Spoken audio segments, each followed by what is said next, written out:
Bismillahirrahmanirrahim. Assalamualaikum warahmatullahi wabarakatuh.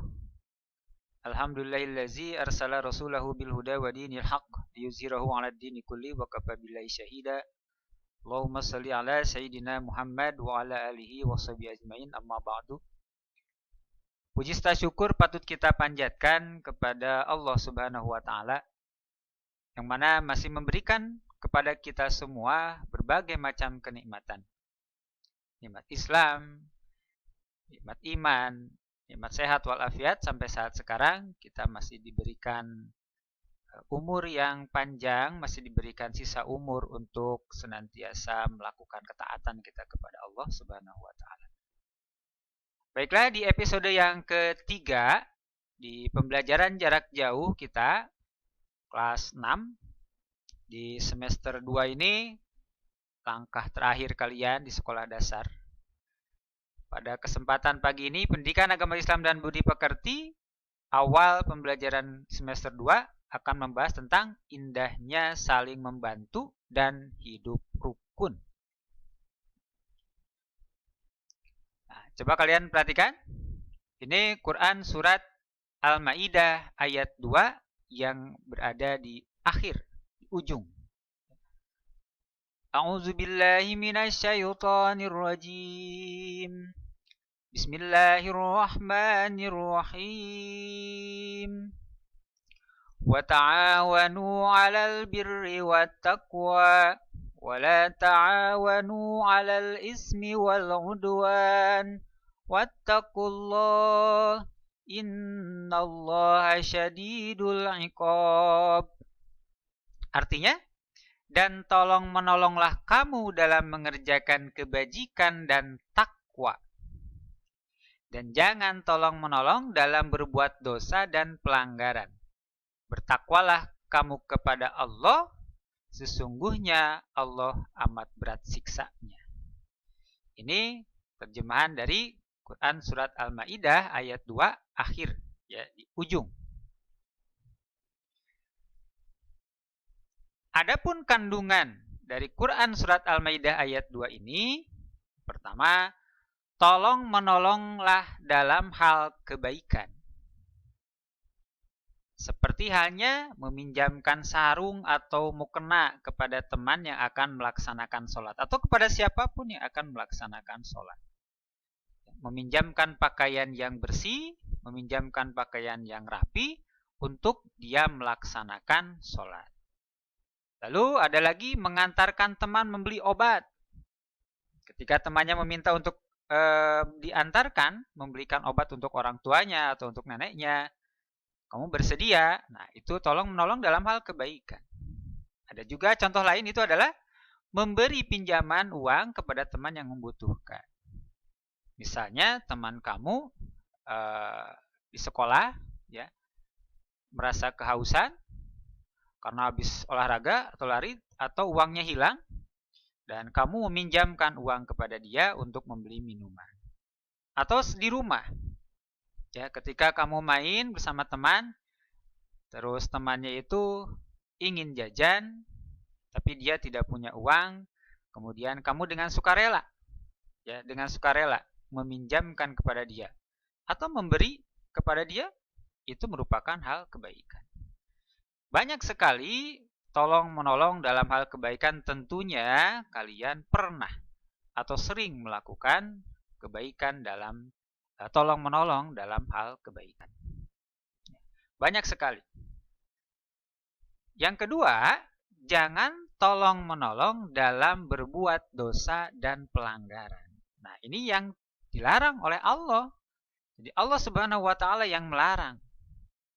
Ini terkandung di dalam surat Al-Maidah ayat 2. Jadi wala ta'awanu 'alal ismi wal 'udwan. Ya. Apa contohnya? Membantu menjahili teman. Nih. Ya, ada temannya yang akan menjahili, terus kamu dukung, bahkan kamu ikut-ikutan. Atau kamu memberikan ide untuk mencelakai temannya. Atau hanya sekedar iseng. Ya, sekedar iseng tapi bisa membahayakan, itu tidak boleh. Terus lagi ketika ada temannya yang sedang sholat, lalu kamu bersama teman-temannya, bersama teman-teman yang lain mengganggu teman yang sedang sholat. Itu tidak boleh. Jadi tolong-menolong dalam berbuat dosa dan pelanggaran itu dilarang oleh Allah. Contoh lain, meminjamkan uang untuk taruhan. Ada temannya yang akan taruhan, apakah itu game online atau apa, atau taruhan bola atau apa. Ya. Ini kelas 6 ini agak besar sudah paham, sudah mengerti hal tersebut. Nah, ini tidak boleh dilakukan. Jadi tolong-menolong dalam berbuat dosa dan pelanggaran itu tidak dibolehkan sama sekali. Kemudian membantu menyembunyikan kebohongan. Ini contoh lain. Misalnya ada ketika bermain ke rumah temannya, tiba-tiba temannya itu bilang, nanti kalau ibu aku bilang sesuatu begini, nah jadi sudah di set ya, kamu harus bilang begini, atau kamu bilang saja tidak tahu, itu membantu menyembunyikan kebohongan, berarti tolong menolong dalam pelanggaran, dalam berbuat dosa. Itu sangat dilarang oleh Allah Subhanahu wa taala. Banyak sekali ya. Jadi intinya kalau hal tersebut itu adalah pelanggaran atau bisa menimbulkan dosa, maka kamu jangan mau tolong menolong dalam hal tersebut. Tolong menolonglah dalam hal kebaikan.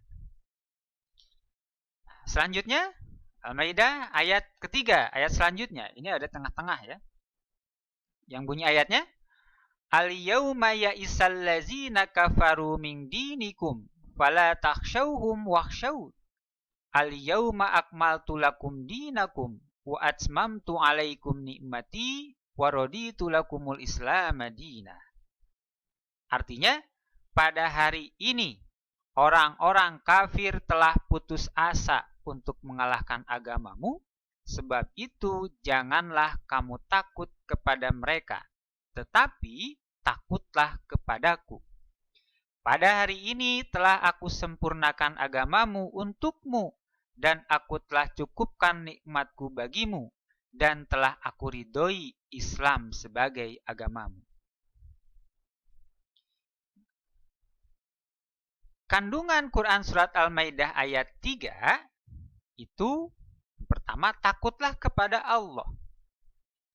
Takut kepada Allah tidak sama dengan kita takut kepada pencuri, tidak takut kepada penjahat. Kalau kita takut terhadap penjahat, maka kita akan menjauh darinya, ya, akan menghindarinya. Tetapi takut kepada Allah justru kita harus mendekati kepada Allah. Caranya menjalankan segala perintahnya, sholat, puasa, ngaji, mencari ilmu, tunduk pada perintah orang tua. Ya. Itu menjalankan segala perintah-perintah Allah. Tidak cukup hanya itu, apalagi menjauhi larangannya. Apa yang dilarang oleh Allah, jauhi. Ya, jangan dilakukan. Inilah yang disebut dengan takwa. Jadi menjalankan perintah Allah dan menjauhi segala larangannya.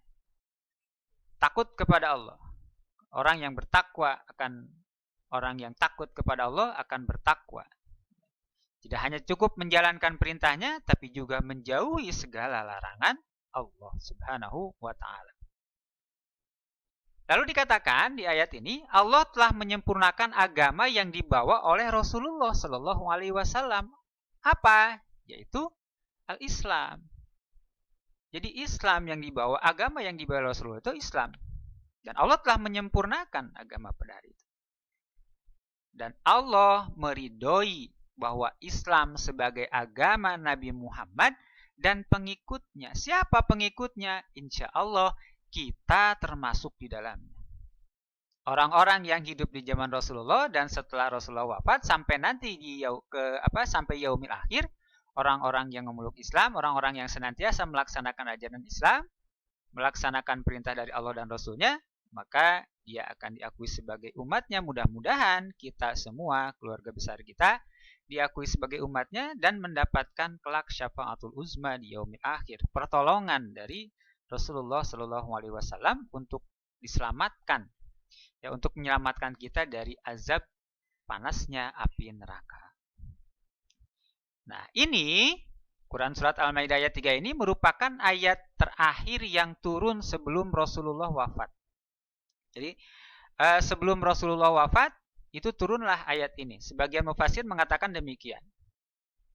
Karena dikatakan pada hari ini telah aku sempurnakan. Jadi sudah selesai, ya. Tugas Rasulullah di muka bumi ini sudah selesai dan akan dipanggil untuk menghadap kepada Allah Subhanahu wa taala. Inilah ayat yang terakhir turun sebelum Rasulullah wafat. Setelah ayat ini turun, tidak ada lagi ayat yang turun karena tugas beliau sudah selesai. Al-Qur'an sudah diturunkan penuh, ya. 30 juz, 114 surat dan 6.666 ayat. Ada juga yang bukan seperti itu, tidak apa-apa, ya. Yang jelas sepakat bahwa Al-Qur'an itu adalah 30 juz. Itu saja pembahasan kita di pertemuan kita kali ini, membahas Quran surat Al-Maidah ayat 2 dan ayat 3. Terima kasih. Wassalamualaikum warahmatullahi wabarakatuh.